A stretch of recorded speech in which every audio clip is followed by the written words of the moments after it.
do atleta e pensando muito mais com a cabeça do gerador de conteúdo, acredito que eu consegui desenrolar melhor. Edu, esse preciosismo que você tem, talvez, ou tá se desapegando. No começo, lá quando você teve a primeira experiência, começou a entrar na academia para começar a treinar e tudo mais, etc. Você já pensava mais em questões de carreira, em questões de fins estéticos? Tipo, não, pô, eu sou um cara que sai, eu sou um cara que tem uma vida ativa, gosto de interagir com a galera, tô mais no meio social, quero estar no shape, entendeu? Quero estar na praia, quero estar num rolê top, com o shape estralando. Ou era mais já, não, é carreira, eu vou me resguardar com o shape porque é algo meu, entendeu? Eu tenho que evoluir isso, tenho que evoluir aquilo. Então, como que era essa questão? Quando você era mais jovem, né? Ali com quantos anos você começou a treinar? Cara, comecei a treinar com 14 anos. Aí, mas como qualquer adolescente, cara, eu comecei a treinar também, mesma coisa, cara.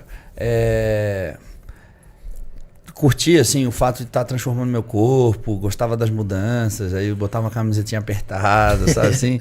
Curtia, ia pra balada com os meus amigos. Imagina Edu de baby look. E era mais forte que eles na época, eu achava que isso era muito legal, assim, sabe? Normal, cara, vivia a mesma coisa que qualquer adolescente que entra na academia e começa a ver umas veiazinhas no braço, comecei a curtir aquela parada assim. E na minha época era uma coisa bem diferente. Pegava um menino assim de 15, 16 anos, fortinho, não tinha muito, né? Não tinha muito, assim, a academia era uma coisa... Primeiro que a academia já era um ambiente totalmente masculino, né? As academias eram salas de musculação. Hoje a academia é muito mais um clube do que uma própria sala de musculação, né? Então era um ambiente mais frequentado por homens, era uma cultura um pouco diferente e tal. E eu nem era tão forte assim, mas pra época era. Talvez um menino... Hoje, por exemplo, o Gnomo com 22 anos com esse físico aí, naquela época, seria muito mais chocante, entendeu? Hoje ainda é impressionante, mas já é uma coisa que as pessoas estão um pouco mais acostumadas a verem, né? Tu sai na rua, tu vê algumas pessoas de vez em quando assim... tu vê com mais frequência pessoas mais fortes, né? Uhum. Não é uma coisa tão difícil de ver. Uhum. E na época, cara, eu curtia muito. Eu entrei na academia, ficava me achando forte, assim, normal. E depois, cara, que eu fui lá para os Estados Unidos com o sonho de me tornar fisiculturista, aí eu fiquei na casa do Alex lá, que eu conto essa história sempre. Eu vivi um regime bem rigoroso, assim, de fisiculturista mesmo. Apesar de ser amador, estava começando, eu tive uma experiência de viver por alguns anos de forma muito rígida, né? E aí eu aderi a essa mentalidade. E eu comecei cada vez mais, assim, a competir e tornar o negócio cada vez mais sério. E eu criei uma mentalidade muito rigorosa, assim. E eu comecei a levar o esporte muito a sério. Eu acho que isso também... tenho certeza que isso também moldou a minha personalidade. Falei um pouco isso ontem a respeito também, sobre o fato da rotina do atleta do fisiculturismo deixa a gente um pouco mais introspectivo, um pouco mais individualista. Então, algumas características da minha personalidade foram mudando com o tempo em virtude do ambiente que eu mesmo criei, né? O atleta ele fica mais tempo sozinho, é um esporte individual, é um esporte que não estimula muito a tua criatividade, se parar para pensar. É um esporte que é meio que uma repetição, né?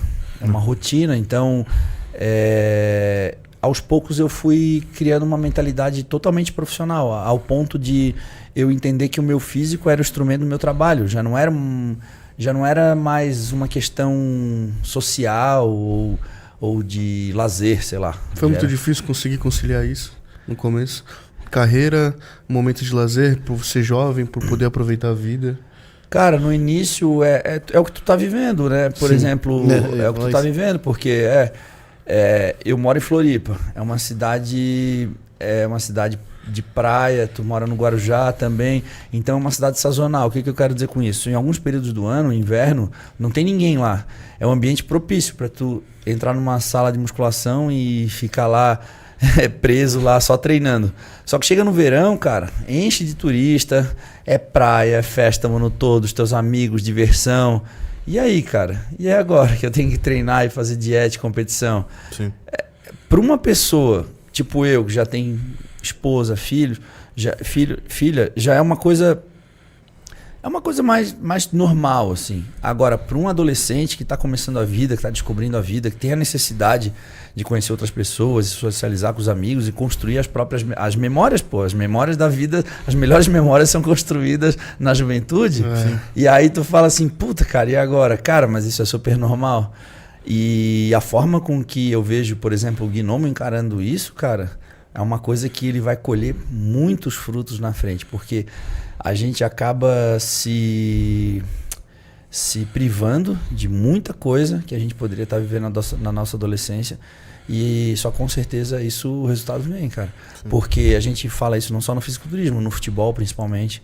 A gente vê a molecada saindo cedo de casa, indo para a Europa, num país onde não se fala a língua, e ficando praticamente num regime de internação lá, só treinando e voltando para casa. Sim. Alguns têm condições, né? Alguns atletas que têm mais dinheiro acabam levando alguns amigos, família junto, outros não têm essa condição. Eu vivi um pouco isso, assim, cara, de ver meus amigos curtindo, e eu, nos Estados Unidos foi muito difícil, porque eu tinha subempregos, assim.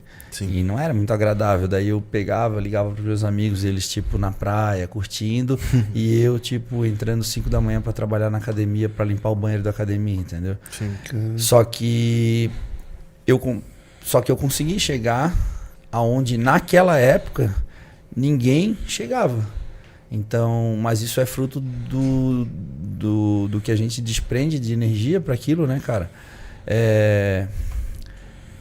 É uma coisa difícil de falar, porque isso é uma decisão muito pessoal, assim. Por exemplo, tu tá vivendo a tua melhor fase da vida, e o atleta, ele tem que colocar na balança, ele tem que tentar...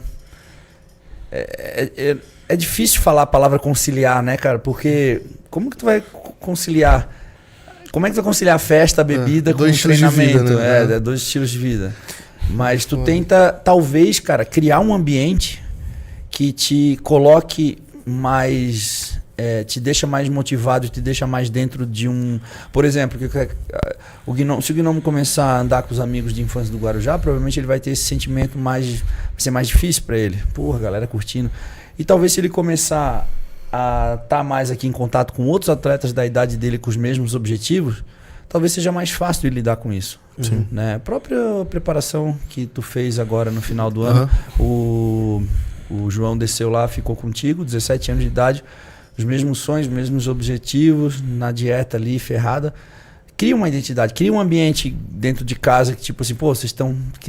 Né? Ele também poderia estar aproveitando e estar aqui, a gente está aqui. Tá todo mundo se ferrando junto. Por isso que as pessoas falam muito sobre o ambiente, né, cara? Sim. O ambiente acaba moldando muito. E eu fico imaginando como deve ser para alguém que passou por tudo isso, até os atletas que viram isso naquela época, quanto foi difícil. Olhar para a estrutura que tem hoje e ver, por exemplo, na época que teve a Casa dos Campeões, sabe? Tipo, uma estrutura onde o cara pode comer, dormir, né? Tem tudo que ele precisa para poder fazer aquilo. Porque eu falo, assim como você comentou, mestre, do ambiente ser ali um ambiente onde você possa evoluir e ainda ter alguma coisa pra conciliar. Eu lembro que foi a melhor época pra gente, assim, pra mim pelo menos foi a melhor época quando a gente tava lá na Casa dos Campeões, porque a gente tava num ambiente onde a gente tava só evoluindo em questão de físico, em questão daquele trabalho, e ao mesmo tempo a gente tinha boas amizades que a gente conseguia ir lá, todo mundo da mesma idade, ficar uma resenha, conversar, ter amigos pra conversar, pra contar histórias. Então acaba que toda vez que a gente conversa, as histórias mais engraçadas que a gente tem foi daquela época e de uma época que a gente tava, na verdade, evoluindo. Ou ainda pode ser uma época diferente, junto com o Ramon, que foi a mansão. Então, tipo, eu com 19 anos ali na mansão, puta, uma pá de coisa, uma pá de mulher, festa, rolê. Pô, pra me deslumbrar ali era...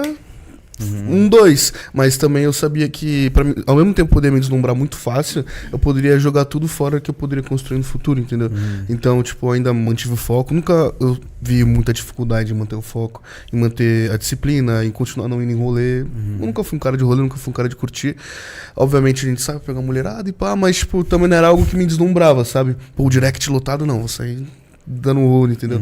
Não, tem minhas prioridades. Mas mesmo assim, tipo, o que eu mais escuto da molecada é isso. Mano, se eu tivesse no teu lugar, puta, se eu tivesse na cara, mansão. eu casado, eu ouço isso, cara. Imagina um cara novo solteiro, entendeu?